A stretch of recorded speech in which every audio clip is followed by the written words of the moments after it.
Travel vlogs often show laughter, sunsets, and perfect shots.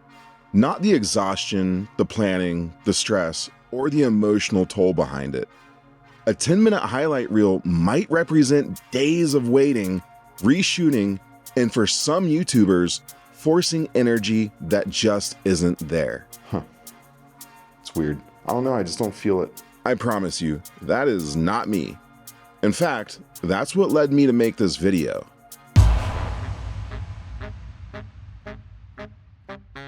Story time. I will never forget being at a restaurant a few years ago, and in the booth across from me was a travel vlogger. His girlfriend was recording him, and he bit into one of the juiciest burgers ever, and his reaction was amazing. It was like he was blown away, and it was the best burger that he had ever eaten in his life. As soon as his girlfriend stopped recording, his smile faded, all of the energy was completely gone, and he continued to eat his burger, but this time it was as if his soul has died.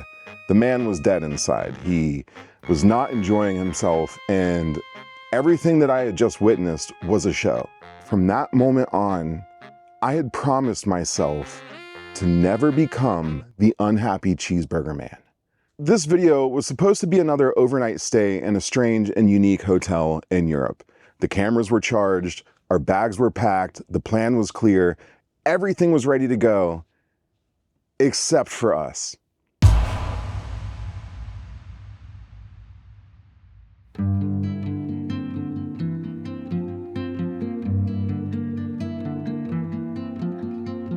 When travel becomes your work, the magic can fade away if you're not careful. You're constantly thinking about things like framing, lighting, narration, schedules, and sometimes you forget about being present. What once felt like freedom can start feeling like pressure to perform. You see, Desi and I had been filming nonstop the past few months. Abandoned buildings, long drives, late nights, endless editing. And this time, we just did not seem to have it in us. We sat in our car for about a half an hour debating on whether or not we should even try to make a video. Normally we don't have this problem. Desi and I actually have a very simple rule when it comes to filming these videos. If we're in a bad mood, or we're really not enjoying it, or it feels like we're forcing ourselves to do it, we just simply don't make the video, because if we're not enjoying making these videos, then what is the point? We're supposed to be able to enjoy these things. But the thing is this actually has never happened to us until now. Of course, we decided to go for it anyways. We had already booked the room, and we figured maybe we'd get our energy back once we started filming. Okay, so this place is supposed to look like an American pit stop.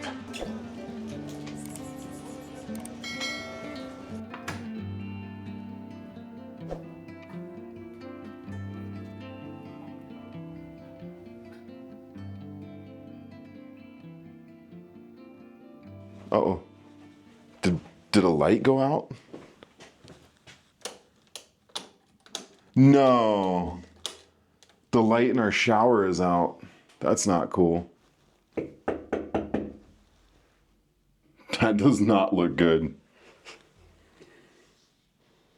We got all the shots. The room with the back half of a motorcycle sticking out of the wall. The shower that turned its lights on and off by itself like it had a mind of its own. I just sat here for 6 minutes and 45 seconds watching this shower light turn itself on and off to get that shot. The bed with a tent draped over it, and of course, the favorite for any food Instagrammer, the volcano burger. It's basically a burger with enough cheese to violate several European food laws, but hey, I'm American. I measure cheese by volume, not by guilt. Constantly being on, both emotionally and creatively, can really drain you. Well, can you get a close-up of this here? Even beautiful places can feel meaningless when you're tired, lonely, or running out of ideas. And yet, there's guilt in taking a break because, well, the algorithm never sleeps. From the outside, it looked like a normal hotel video. But the truth is, my heart wasn't in it. I could feel it deep down. I should not have been recording, but there we were anyways. And in this moment, I felt empty. Like I was trying to tell a story that I didn't believe in. I was burnt out. Here's the thing nobody tells you about travel vlogging. Viewers often see travel vloggers as lucky, but what they don't see is the financial risk, the endless unpaid hours of editing, and how slow growth can actually be. Many creators barely break even, especially in the early stages. And really, it's not all just adventures and smiles. Sometimes it's long hours in hotel rooms wondering what it is that you're even doing. And you know, this time, Desi said something to me that really kind of made me think. She said, you know, maybe you've seen so many of these unique hotels so quickly that it's just not special to you anymore. Maybe you're failing to see what's special about these places, and that's why you're having a hard time. And she was right. When you do this often enough, the strange starts to feel ordinary. And then I realized something. I wasn't just tired. I had started to lose my curiosity, which is one of the things that drove me to do this in the first place. Instead of exploring for the sake of curiosity, it can be really easy to get lost and start exploring for clicks if you're not careful. You feel pressure to fit into a niche, like travel, history, paranormal, urban exploration. You start to feel pressure to pick one topic and stick with it, otherwise YouTube will never push your videos to an audience. And sometimes, it feels like the platform decides what you should create, and not you. To be honest, the last few videos I made didn't do very well. Views were down, engagement was down, and I let it get to me. I started stressing out, trying to figure out what I was doing wrong. And then, I had a moment of clarity. Why am I stressing so much when barely anyone is watching anyways? It sounds kind of sad, but weirdly the thought made me feel free. Because when I stopped focusing on numbers, I started to remember why I did this in the first place.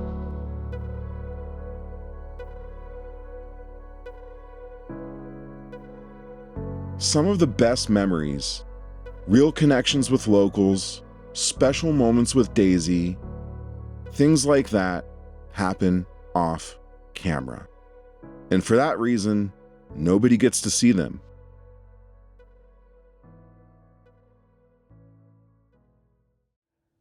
After we left the hotel, I took a week off. No filming, no editing, no planning, just thinking, just meditating.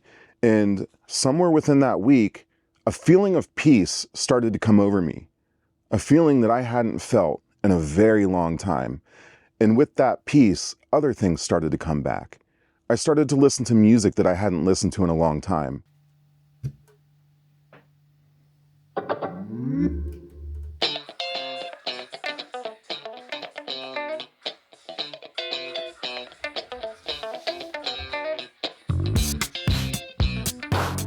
I started to take up the hobbies that I had forgotten about, like photography.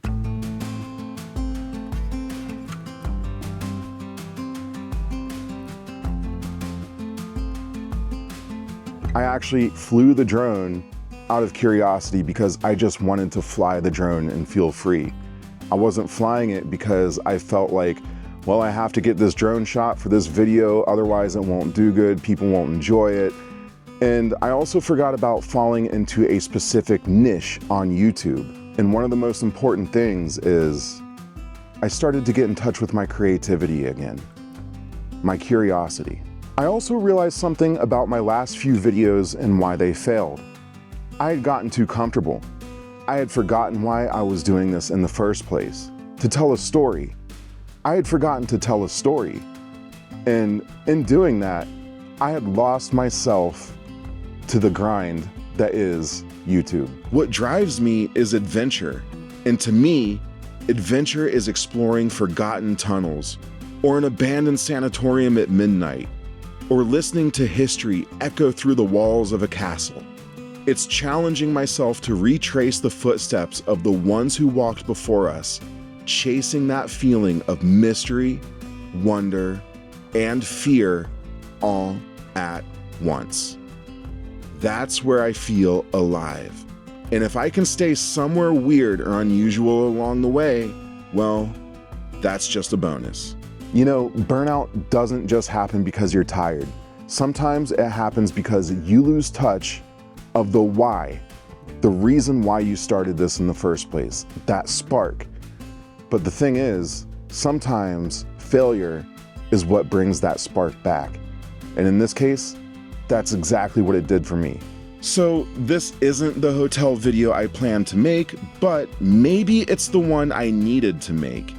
Because the truth about travel vlogging is, it's not always glamorous. It's not always fun. Sometimes it's lonely, frustrating, and messy. But that's what also makes it real. This whole experience reminded me that Adventure Time with Robert was never meant to be about perfect travel guides or luxury stays. It's about exploring the strange, hidden side of Europe and uncovering seemingly forgotten and sometimes paranormal places and stories. It's about curiosity. It's about the thrill of stepping into the unknown. That's what Adventure Time with Robert was always meant to be. And I can't wait to see where that curiosity takes us next.